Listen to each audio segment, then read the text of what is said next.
السلام عليكم ورحمة الله وبركاته. ازيكم يا بنات؟ عاملين ايه؟ يا رب تكونوا في تم صحة واحسن حال.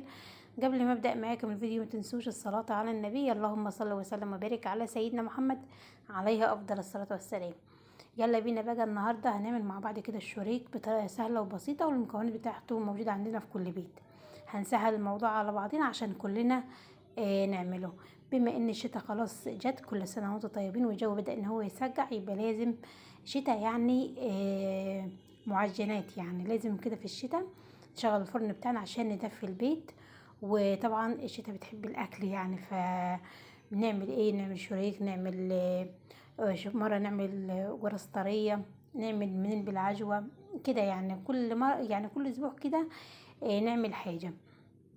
كمان الحاجات دي بتكون حلوة كده في العشاء، بتنفع يعني. فاول حاجه كده هنبدا بيها كده، اوريكم المكونات اللي معايا طبعا كيلو من الدقيق، معايا بيضه، وطبعا فانيليا. الفانيليا انا معايا فانيليا اللي هي اللي في الجزازه ديت، اللي هي السايله. هاخد منها نقطتين ثلاثه كده بس، ما نكترش عشان ما تمررش معايا. لو عندك اللي هي البكاوه تاخدي باكوين برضو بس. ومعايا كيس من البيكنج باودر. البيكنج باودر برضو بيساعد مع الخميره، ان يخلي برضو الشريك بتاعك يكون هش كده وحلو. حطيت معلقتين من السكر، معلقة كبيرة من الخميرة الفورية، رشة من الملح، كيس من البيكنج باودر، وهقلب كله ده مع الدقيق، مع كيلو واحد من الدقيق، وهقلبه كله مع بعضيه. وبعدين هنبدأ ان احنا نضيف باقي المكونات بتاعتنا. طبعا لو وصلت معايا لحد هنا حطيلي كده لايك كده عشان الفيديو بتاعي كده يتشاف، وكومنت حلو منكم كده تشجعوني بيه. انا بفكركم عشان خاطر ناس بتدخل بشوف الفيديو، بتشاهد الفيديو بس محدش بيحط كده ولا لايكات ولا كومنتات، فاحنا عايزين يبقى في تفاعل ما بيننا وبين بعضينا. ولو قولولي كده اكتر حاجة مثلا عجبكم في الفيديوهات بتاعتي. خلاص كده خلطت الدقيق والسكر والخميرة ورشة الملح وكيس من البيكنج باودر. هنا البيضة طبعا حطيت عليها نقطتين كده من الفانيليا، وطبعا بدأت ان انا اضرب البيضة كده، وبعدين هنزل بيها كده على على الدقيق اللي معايا. الشريك في ناس بتحط 3 بيضات على الكيلو واحد من الدقيق، بس انا بصراحة ما بحبش البيض الكتير عشان ما احسش بريحة الزفارة. هي بحطها واحدة بس يعني، مش اكتر. ضفت كده البيضة، وضفت كوباية السمنة على زيت، وهبدأ ان انا انزل كده باللبن اللي معايا. اللبن انا مدفياه عشان بس ينشط الخميرة معايا ويخليها تشتغل بسرعة، بما ان طبعا الجو خلاص بيجي برد. العجين يعني كده بياخد وقت شوية عقبال ما بيختمر معانا. فاحنا مثلا هتعجني بلبن، هتدفي اللبن بتاعك. هتعجني بمية، اي نوع معجنات انت يعني هتعمليه، هتعجني بميه برضو، ميه تكون دافيه بحيث ان الخميره بتاعتك تبقى نشطه كده وتشتغل بسرعه يعني. وطبعا لازم بعد ما تعجني العجينه بتاعتك لازم تغطيها كويس وتدفيها عشان تختمر معاكي. خلاص هنا كده طبعا ضفت اللبن وضفت السمنه وضفت البيض، وكمان ضفت حبه من اللبن كده، وبدات ان انا اعجن اللبن. ما بحطش اللبن مره واحده طبعا، اول ميه الحاجه اللي انت هتعجني بيها مش هما ننزلها كلها مره واحده، بنضيف شويه شويه كده لحد ما نوصل لقوام العجينه اللي احنا عايزينه. عشان برضو ممكن تنزلي مثلا بكمية اللبن كلها وتلاقي نفسك العجينة بتاعتك بقت طرية زيادة عن اللزوم، فتحتاجي ان انت مثلا تزودي دقيق معاكي. فلا، خليكي انت في الامان، وزودي كده حبة بحبة لحد ما توصلي للقوام اللي انت عايزاه. لقيتي العجينة بتاعتك يعني ناشفة، هتزودي لبن. لقيتيها لسه يعني حلوة كده زي ما انتم ما شايفين كده، فبتفضلي تعجني فيها برضو وتشوفي لحد ما تشوفي ملمس العجين بتاعتك. العجينه بتاعتك بيكون شكلها عامل ازاي. احنا بنعجن العجينه بتاعتنا بنخليها كده الملمس بتاعها بيكون طري وناعم، بس ما فيهاش تلزيق خالص يعني. بص انا بفضل اعجن فيها كده لحد ما تلم معايا خالص من الطبق. انت تحسي وانا بعجن كده، تحسي ان شوف هي ايديا مليانه من العجين، وتحسي ان الطبق كده متلحوس شويه يعني. بس لا، هفضل اعجن فيها بحيث ان العجينه بتاعتي اخدمها كده تنعم معايا، وفي نفس الوقت بصوا لمت خالص من الطبق. شايفين القوام بتاع العجينه؟ بسم الله ما شاء الله جميله. بفردها كده في الطبق، وبديها كده شوية من الزيت من على الوش، بس عشان خاطر ما تعملش طبقة كده وطبقة دي تبقى ناشفة يعني، تعمل وش يعني مش حلو. فالزيت بيخليها كده ايه طرية وكده وما يخليهاش تنشف من على الوش خالص. بس كده يا بنات، ادي العجينة بتاعتي اسهل مما تتخيلي يعني، والمكونات بسيطة خالص يعني، ما فيهاش تعجين وما فيهاش حاجات كتيرة يعني، هو شوية لبن وبيضة وكوباية سمنة هتعملي معانا احلى شريك. خلاص كده ظبطت كده العجينة بتاعتي، هبدأ كده ان انا اغطيها واغطيها كويس عشان ادفيها عشان تخمر معايا يعني، عشان تبقى سريعة معايا كده في الخمر. طبعا غطيت الطبق بتاعي ودفيته كده، جبت كده بشكرين محترمين كده، انا عندي بشاكير يعني حاطاها في المطبخ مخصصاها يعني كده للعجينة. ف وغطيت كده العجينة بتاعتي عشان ايه تدفى وتختمر معايا، وما شاء الله اختمرت بالشكل اللي انتوا شايفينه ده. هنا بقى ايه، جبت الصينية وجبت طبق فيه شوية من الزيت عشان خاطر طبعا الاول بدهن الصينية اللي انا هحط عليها كور العجين اللي انا هعملها معاكم، والطبق اللي فيه الزيت دوت عشان خاطر بين كل كرة والتانية يعني، كل ما اجي اخد حتة من العجينة اروح اخد مسحة من الزيت في ايدي، عشان العجينة بتاعتي يعني ما تلزقش في ايدي، وفي نفس الوقت ما تمسكش في الصينية، لان طبعا احنا بنكور كمية العجين كلها مرة واحدة وبنسيبها ترتاح، وبعدين نبدأ ان احنا نشتغل مثلا في اول صينية احنا عملناها كورناها. طبعا الحجم طبعا زي ما انت ما بتحبي، انا باخد قطعة عجين كده في ايديا وبكورها، بخليها حجم الليمونة كده بالظبط، واروح مسوياها كده ومكوراها ومظبطاها وايه، وبحطها في الصينيه بتاعتي. طبعا حابه تخلي واحده الشريك بتاعتك كبيره، حابه تخليها صغيره، دي حاجه ترجع لك انت، بس خير الامور الوسط يعني، احنا نخلي الواحده تكون صغير مش كبيره جو مش صغيره جو، عشان برضو العجينه بتاعتك اللي معاكي تقطع معاكي كميه، يعني تعمل معاكي كميه حلوه. بصوا بين كل واحده والتانيه باخد شويه من الزيت، باخد مسحه كده بين صوابعي كده ايه، مسح الزيت كده بيسهل عليا وسهل عليا القور، وفي نفس الوقت ما تخليش العجينه حتة من العجين تمسك في ايديا. هي بسم الله ما شاء الله العجينه مش هتلزق خالص، بس برضو ايه احنا بنأمن نفسنا اكتر واكتر يعني. بصوا باخد حتة العجين كده وبكورها وبديها كده الشكل الايه المدور كده بالشكل اللي انتوا شايفينه ده، وبخلي الحتة الجافلة بتاعة الكورة بخليها هي اللي من تحت. هو طريقته سهلة خالص وبسيطة، وإن شاء الله كده بإذن الله الأيام اللي جاية هنعمل معجنات كتيرة مع بعضنا يعني. النهاردة كده عملت معاكم الشريك، المرة الجاية كده أعمل معاكم قرص طرية، نعمل مع بعض منين بالعجوة، وكمان القرص هنعملها ممكن نعملها كده محشية جبنة، نعمل لها محشية جرفة وسكر، هننوع يعني كده ان شاء الله مع بعضينا، ونعمل مع بعض الباتيه وحاجات كتيرة بإذن الله نعملها مع بعضينا، عشان كده نبسط الأولاد وكمان الحاجات ديت بصراحة بتنفع يعني، بتنفع في البيت، وكمان لو حابة مثلا تدي أولادك منها وهم رايحين المدرسة هتنفعك يعني، بديل للسندوتشات يعني، حاجات كده جاهزة كده وجميلة وكل الأطفال بيحبوها يعني، بيحبوا الحاجات دي. بصوا هنا كده عملت الكمية كلها، بس صراحة عملتها كده مع نفسي انا، بس عملت حبة معاكم والباقي عملته كده مع نفسي بس عشان خاطر الفيديو كده ما يطولش مني. هنا بوريكم عملت قطعت كده على الثلاث صواني دول كده بالشكل ده. طبعا اول صينية اللي هي الصينية الكبيرة هي اللي هبدأ ان انا اشتغل بيها، والاتنين التانيين هغطيهم وهركنهم اخلص بالترتيب يعني. اول واحدة عملتها الصينية الكبيرة اللي هي الستانلس، والتانية كانت برضو الستانلس الصغيرة، وبعد كده اللي هي الصينية الأخيرة اللي هي الملامين. هنا طبعا عشان خاطر العجينة بتاعتي برضو جو ساقعة والوش بتاعها منشفش مني، فأنا الصينيتين اللي ركنتهم حطيت غطيتهم كده بفوطة، وديت اللي أنا هشتغل بيها برضو غطيتها كده بكيسة كده كيسة كبيرة، وهبدأ ان انا كده ارفع الكيسة واخد ايه، واخد الواحدة اخد كرة العجين وهغطيها عشان خاطر برضو ايه العجينه بتاعتي تبقى شكلها حلو كده، ما تنشفش مني.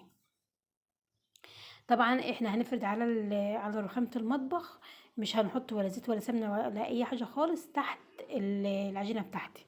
هي فيها السمنه بتاعتها والزيت واحنا بنكور، فمش محتاجه ولا زيت ولا سمنه نفرد عليها.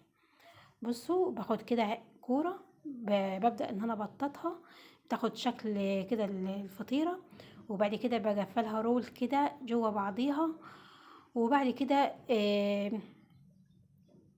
بفردها كده بالطول واروح مقفلاها بالشكل اللي انتوا شايفينه ده. بصوا، وطبعا القفله بنخليها من تحت، يعني هو الفيديو شارح نفسه، يعني مش محتاج يعني ايه ان انا اتكلم فيه كتير. وطبعا اخر حته في بن- باخد كده يا بنات بالشكل اللي انتوا شايفينه ده، باخد الكوره وببططها كده. بس كده يا بنات، هي طريقته سهله كده، وطريقه لفه كده سهله خالص. باخد الطرف بتاع الشريك بحطها من تحت عشان خاطر هنسيبها كمان تخمر كمان مرة، ولما تدخل الفرن ما تفتحش معايا. فالجفلة اخر كده اللفة بنخليها كده من تحت، يعني الطرف بتاعها كده بنخليه من تحت خالص.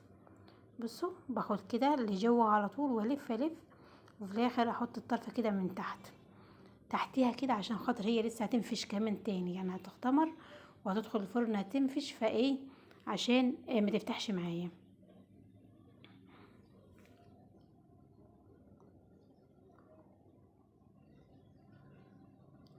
انا عملت برضو معاكم كام واحده كده عشان خاطر يبقى الشكل واضح معاكم.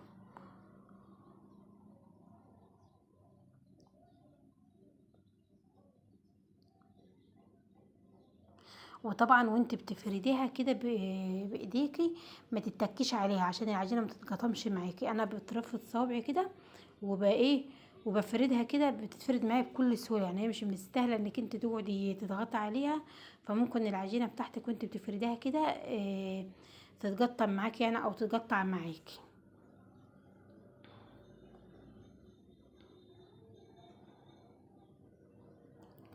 طبعا المعجنات ديت من الحاجات الحلوة اللي بتكون موجودة عندنا في البيت، بصراحة بتكون حلوة في اي وقت.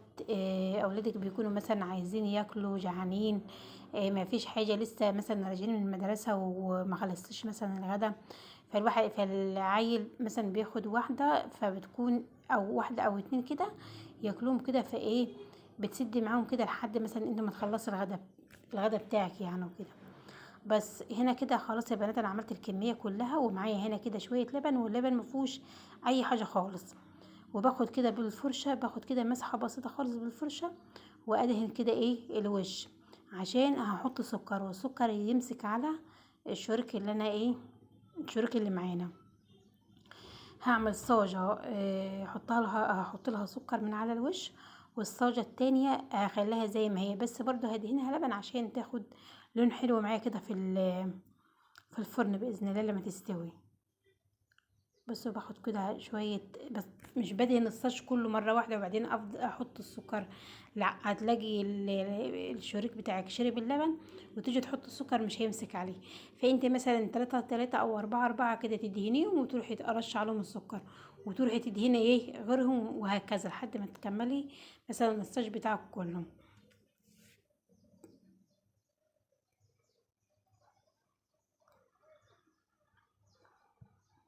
انا باخد شويه سكر، هم مش كتار يعني، بين صوابعي كده، واروح ايه حطاهم ارشهم كده على الوش، عشان خاطر لما الشورك يطلع من الفرن بيكون بيدي لون حلو، وبيدي كمان طعم حلو يعني في الاكل بيكون طعمه حلو. واللبن اللي احنا بندهنه على الوش مش عايزين لبن كتير يعني، عشان ما يخليش الشورك بتاعك يبقى يبوش منك. خلاص كده يا بنات، انا كده بحط السكر، وبعدين انا طبعا في الوقت دوت كنت مشغله الفرن بتاعي عشان الفرن بس يسخن، ومشغله كمان المروحه بتاعه الفرن. بحط الصاج على الشبكه، ما بحطش على طول على الصاجه بتاعه الفرن، لا بحط على الشبكه عشان خاطر القاع بتاع المعجنات بتاعتي ما تحمرش زيادة عن اللزوم وتنشف معايا، عشان ممكن تحمر ويبقى كده ايه الشريك لسه مثلا ما استواش وما اخدش لون. لان انا ما بولعش شوايه خالص لاي حاجه انا بعملها في الفرن، غير مثلا لو هعمل فراخ كده بولع الشوايه من فوق عادي، لكن اي معجنات انا بعملها بسيبها كده تستوي وتاخد لون من سخونة الفرن نفسها. بس كده. طبعا الفرن لازم يكون سخن ودرجة الحرارة بتاعته تكون عالية، لان الفرن بتاعتنا ما فيهاش اللي هي الجناب زي الفرن الكبيرة اللي هي بتاعة الخبز وكده. لا، احنا الفرن بتاعتنا اللي هي البوتاجاز العادي اللي هو الخمس عيون ده. برضو احنا بنعمل فيه وبيكون حلو، وطريقة السوا بتاعته برضو بيطلع اي معجنات انا بعملها فيه بتطلع ما شاء الله بسم الله ما شاء الله كده جميلة. بس كده. فهنا في الوقت دوت انا كنت مشغلة الفرن بتاعي يعني.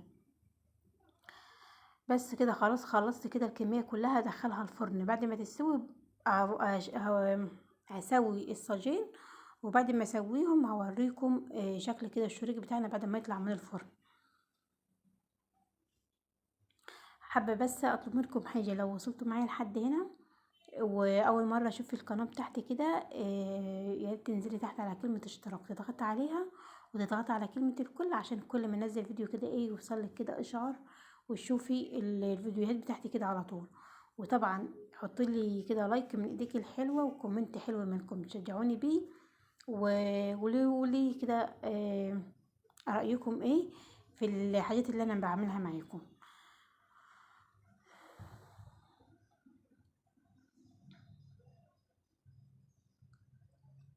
كنت خلاص يعني خلصت الساش كله، ولاحظت ان في واحده ما كنتش لسه حاطط لها سكر، فحطيت لها هنا شويه. بس خلاص كده ندخلها الفرن يا بنات تستوي، وبعد ما تستوي هنرجع نشوفها مع بعضينا هيكون الشكل النهائي عامل ازاي. هنا طبعا كنت بوريكم كده الصاج من على قرب يعني عشان خاطر تشوفوه كده كويس. وكمان الصاج التاني انا مغطياه كده بكيسة كده عشان خاطر يخمر معي وفي نفس الوقت ما ينشفش. خلاص كده طبعا بعد ما الشريك بتاعي ما استوى، هنا بوريكم الصاج اللي عملته بسكر معاكم، والصاج التاني عملته من غير سكر خالص، بس طبعا دهنت الوش بتاعه عشان ياخد اللون الحلو اللي انتوا شايفينه ده. شايفين دوت الصاج اللي انا عملته بالسكر، وشايفين السوا بسم الله ما شاء الله. ادي السكر كده سيبت كده على الشريك، وادي اللون بتاعه من تحت مستوي وشكله وطعمه يفتح النفس. طبعا عشان انا حاطه الصاج بتاعي على الشبكه، فواخد اللون الحلو اللي انتوا شايفينه ده ومش متحروق خالص من تحت. لو حطيته على الشبكه قصدي على الصاج على طول، او على البلاطه بتاعه الفرن على طول، هيتحمر وهينشف معايا وممكن يتحرق مني، ويكون لسه كمان الشريك ما استويش. فلا انا بعمل كده على طول، بحط الشبكة في النص وبحط عليها الصاج وبيطلع بالشكل اللي انتوا شايفينه ده. بياخد شكل السوا بتاعه فوق زي تحت. اللون بيبقى كده شكله جميل كده بيفتح النفس، وفي نفس الوقت مفيش مش ناشف معايا ومش متحرك معايا. طبعا اي حاجة بنطلعها من الفرن مخبوزات اول ما بتطلع من الفرن على طول بنغطيها فوطة كده، وهو اول ما الصاج ما يطلع، عشان الحاجات ديت بتبقى في الفرن بتبقى ناشفة. طبعا اول ما بتغطيها كده بتروح تتطرى معاك وتبقى جميلة. بس تغطيها بفوطة عشان خاطر لو غطيتيها مثلا بكيسة مثلا زي الكيسة اللي انا كنت حطاها في الاول، بس كنت حطاها في الاول كان لسه الشريك بتاعي ما كانش لسه استوى. لو حطيت الكيسة ديت كده عليه اول ما يطلع من الفرن هيعرج، هتعمل مية، الكيسة هتعرج من السخونة وهتعمل مية وتخلي الشريك يبقى طري كده زيادة عن اللزوم، يبقى فيه مية، فاهميني؟ لكن الفوطة كده يعني بتحافظ على الحاجة، وفي نفس الوقت بتخلي الحاجة تطرى معاك وتبقى جميلة.